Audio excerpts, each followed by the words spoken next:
Yeah, I mean, it's tough to win in this league. You're playing a good team, and your quarterback plays like made some bad decisions tonight. Really cost our team. A lot to learn from, a lot to grow from.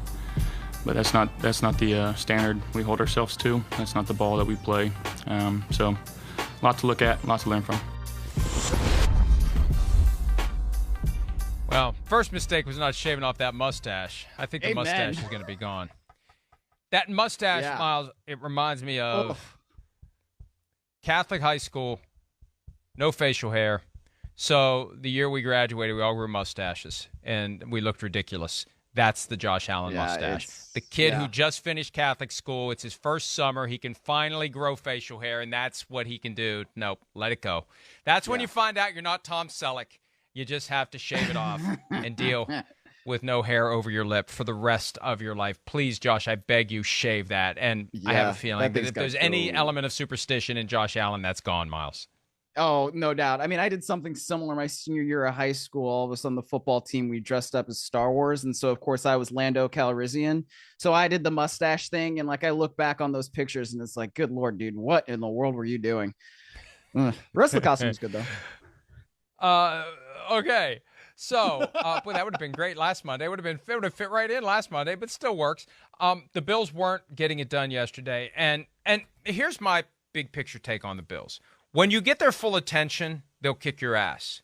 When you don't get their full attention, and there have been great teams in the history of the NFL that are like this, where they play down to the level of the competition. They sleepwalk through games where they feel like they can just show up and win, and the next thing they know, they're in a tough game that either they are or aren't going to win. And there's been too many of those games for the Bills this year, Myles, that, oh, well, maybe we'll win, maybe we won't. The game against the Ravens, they come back and win. The game against the Dolphins, they dramatically outplayed Miami and found a way to lose that game. This is one that they just should not have lost. The Jets were in kind of disarray after losing at home to the Patriots. And the Bills had every reason to come out and establish, because they weren't as good against the Packers in prime time as they could have been / should have been. They only won by 10. They should have won by 30. That kind of I've been stunned by this one. I thought this would be a great reestablishing game for the Buffalo Bills, the team that I kept hearing it. Oh, they're the best. How dare you have the Eagles above the Bills in the power rankings? The Bills are clearly the best team in the National Football League. Well, I don't think I'm going to be getting those emails this week. Yeah, probably not. But look, I mean, Mike, this was the thing that I was talking about last week, where it just seems like sometimes the Bills have these lapses, right? You get Josh Allen playing like he's 2018, 2019 Josh Allen. I mean, the 2 picks he threw were just bad, just really, really bad. Like, what is he looking at here? He's not open. It's just not open at all. And then this is just, what are you looking at, man? I don't understand. And, he said it, it's tough to win when your quarterback plays poorly, and he didn't say poorly, but when you have Josh Allen, who we think of as an MVP candidate, right? He cannot have these lapses, especially against divisional opponents. And I understand it's tougher when you're going against teams in your division and they know you know them, and it's this and it's that. And that's sometimes why we see these topsy-turvy results. But at the same time, this is now a trend. I love the way Mike Tomlin says it. 2 games is a trend in our business, right? This is 2 games in a row where you're seeing Josh Allen have lapses that are just not acceptable from a quarterback of his caliber. He's got to get it right. I think he will, but that's the kind of thing that you look at the Bills and you're like, wait a minute, this is a little bit concerning. And I want to go back to a preseason narrative that I abandoned because... yes. Well, because my narratives aren't always things that I pull out of thin air and or my butt. My narratives often are shaped by people in the league who can't put their name on something but want the idea to be out there and will talk to me about baseball. it. Right. So, anyway, the pressure the Bills are facing this year, the pressure from within the organization on Sean McDermott and Brandon Beane, as this team, this incredibly talented team, fails to live up to the high expectations that past performances have created. And you swap out Brian Daboll for Ken Dorsey, and we saw how too bad there was no camera yesterday in the Ken Dorsey coaching box. I have a feeling that thing's been permanently disconnected, just like the sky cam that had to be buried next to Jimmy Hoffa yesterday. And I know it's not the same stadium, folks. I love how people get all technical. That stadium's been torn down. It's next door. I know, but the whole it's the same parking lot. Like, yeah, and it's come on. not it's like the they're going to bury. It's not like they're going to bury the freaking camera. The whole thing is ridiculous, and they're quibbling over geographic location on a ridiculous premise that they're going to get a shovel and dig a hole like they did for Billy Bats and bury the sky cam. So anyway, what was I talking about? Oh, I'm just your Bills. The Bills. They just got to be careful. And that whole, hey, we beat the Chiefs. We've accomplished our challenge. We've slayed the dragon. No, you haven't. You got a long way to go. Yes, you beat the Chiefs. Well done. You still got games to play. And they're in a division now where everybody's over 500 and everybody's dangerous. They still got to play the Patriots twice. They got the Dolphins again. They got the Jets again. And they got the Vikings coming to town this weekend. And I've been telling my son for weeks, hey, don't get your hopes up that the Vikings are going to beat the Bills. I mean, the Bills are just going to splatter the Vikings. Now, after yesterday, and after seeing 6 straight wins where the Vikings keep finding a way and finding a way and finding a way, and the Bills recently finding a way to not find a way, I don't know now. Yeah, I mean, that's the game of the week next week, aside from what we've got on our network on Sunday Night Football between San Francisco and the Los Angeles Chargers, obviously. Oh, wow. You're very good company, man. Yeah. Next thing you do is you show with a peacock tattoo on your forehead. Slap that thing on, baby. But yeah, you know what? The other problem with the Bills, too, is that they still don't have a run game. And yesterday, they were not able to stop the run. Right, that long drive that the Jets had to take the lead, they were able to just pound the ball and pound the ball and pound the ball. And that's not something that we expect to see from a Buffalo Bills defense. Von Miller was talking about it after the game and was saying that, they were just able to run the ball at us and run it effectively. And that's not something that we expect to have against us. So that's something that the Bills have to solve too. And offensively, I mean, if Josh Allen is your biggest threat of the run, sometimes that's fine. Sometimes it's not. But when Josh Allen is kind of having an off day, as he did yesterday, they need to lean more into the run game if they can get it going at all. Right. And so if Josh Allen's your leading rusher, then sometimes that's a little bit of a problem, right?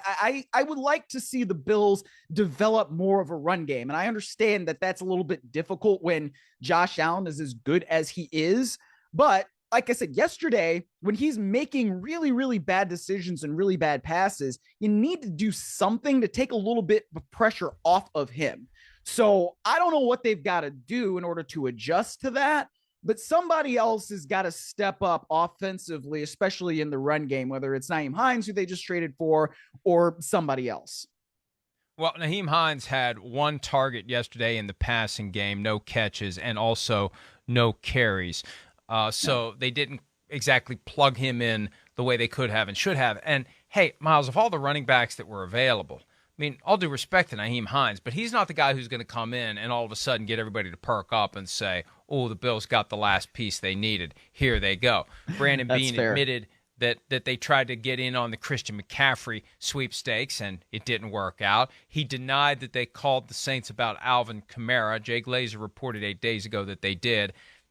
I'll defer to Glazer on that one. He wouldn't say it if he wasn't 100% sure it was true. They didn't do enough to obviously get Kamara. This is what happened last year.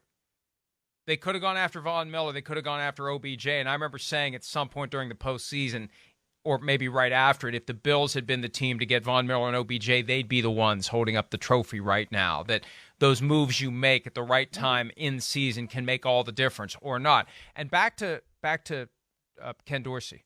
This is a Sims point, and he made it in the context of the Cowboys when Dak Prescott was injured.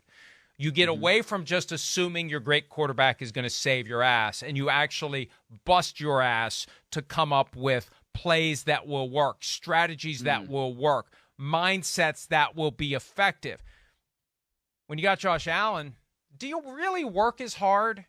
Do you really try? I don't know. I don't know. I mean, I know Kendall's I don't know. very well, Myles, the numbers never lie.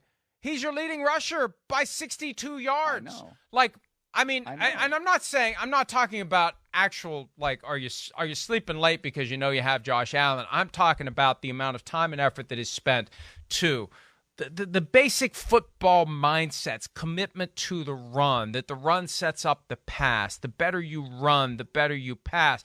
Not just, we got Josh Allen, we're going to kick your ass no matter what we do.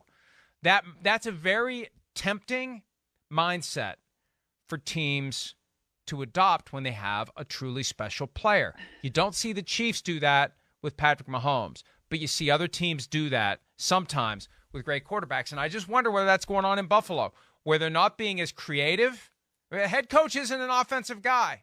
They're not being as creative as they need to be to get the most out of their offense and to make it work. Otherwise, they score more than 17 points against the Jets. Well, yeah, I mean, I guess I would just counter that by saying sometimes it's not necessarily about the run or the pass or whatever. I tend to think that balance on offense is somewhat of a lie, although you do need at least the semblance of a threat of a run game most of the time in order to really be effective. But if you have Josh Allen and you have a really good passing attack, then usually the best way of being the most effective is to let him work. But the other part of that is, if you want to close out a game, you at least need the semblance of a threat of a run game to really get you down the field and have soul-crushing drives and things like that. But I don't know. I think that there are a lot of positive things to still feel about Buffalo. But yeah, I mean, you have to be concerned about the lapses. And that right here is where we are, especially in these divisional games where it's, look, they're playing sort of well, right? But then you don't have enough guys stepping up. Is it because Gabe Davis hasn't stepped up enough, right? Isaiah McKenzie is another guy that is good that we thought could step up. Can he do it a little bit better? Dawson Knox, has he been as effective as he was before? So it maybe some of it is the coaching, but others of it may be just that guys have to step up too, right? I mean, they didn't get Stephon Diggs involved probably enough in the second half of the game. And Alan's talking about that too. So I don't know. I think it's a variety of different things. Advantage OBJ, who reportedly will be cleared fully and completely later this week. The thinking has been that he'll end up with the Bills. Maybe he gets a little money out of the Bills now. Or maybe he decides to go a different direction, that maybe the Bills aren't the answer if he's trying to win a second straight Super Bowl. The Cowboys have emerged. And it wasn't just a report from NFL Network yesterday. I was talking to some people during the games, texting and talking, and the Cowboys thing is real. And maybe he looks at the Cowboys and says, this is the place where I want to go. Go be in Dallas. Go be a superstar there with America's team. Hi, it's Mike Florio. Thanks for watching PFT on YouTube. Hit subscribe for the latest news and analysis from Pro Football Talk.